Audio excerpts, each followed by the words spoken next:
Asthma क्या होता है, अस्थमा किन वजह से होता है और अस्थमा में क्या लक्षण दिखाई देते हैं।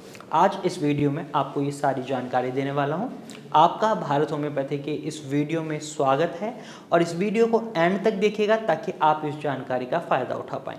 अगर आपको गले में बहुत ज़्यादा गरगराहट महसूस होती है, बहुत ज़्यादा बलगम बन रहा है, चेस्ट में, छाती में जकड़न महसूस हो रही है और जब आप खांसते हैं तो म्यूकस यानी बलगम बाहर निकलता है और सांस लेने में बहुत ज़्यादा तकलीफ महसूस कर रहे हैं, तो ये सारे लक्षण अस्थमा यानी दमा के होते हैं।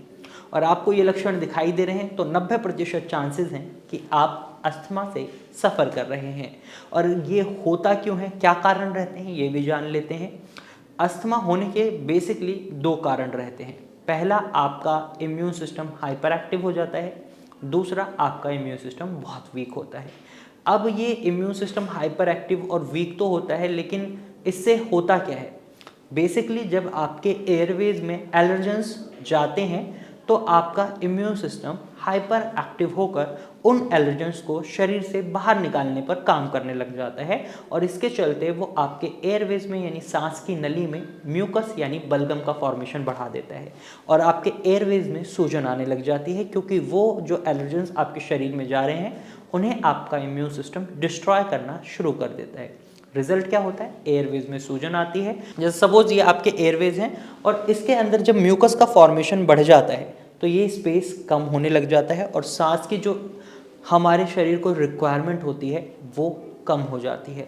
तो ये एयरवेज में जो एलर्जेंस होते हैं वो क्या हो सकते हैं, एलर्जन आपका डस्ट हो सकता है, पॉल्यूशन हो सकता है, आंधी हो सकती है, धूल भरी आंधी जो होती है, धूल हो सकता है, आपका फ्रेगनेंस हो सकती है, और इवन आप अगर घर पर किसी भी तरीके के जानवर को पालते हैं जैसे कुत्ता या बिल्ली, उसके जो फर होते हैं उनकी वजह से भी कई बार अस्थमा एग्रीवेट हो जाता है, बन जाता है।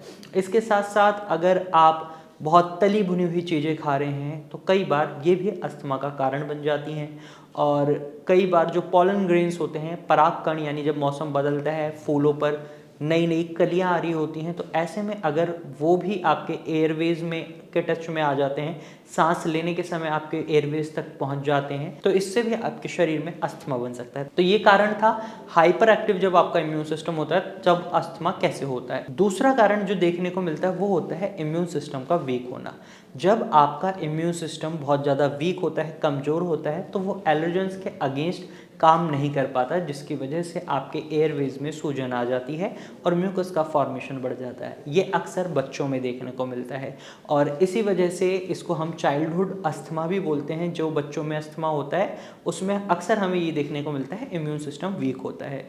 और अडल्ट अस्थमा जिसे हम बोलते हैं वो अक्सर हाइपर एक्टिव इम्यून सिस्टम की वजह से होता है। तो ये कारण रहते हैं, ये लक्षण दिखाई देते हैं जब किसी को अस्थमा होता है। और अस्थमा क्या होता है, मुझे उम्मीद है इस वीडियो से आपको समझ आ गया होगा।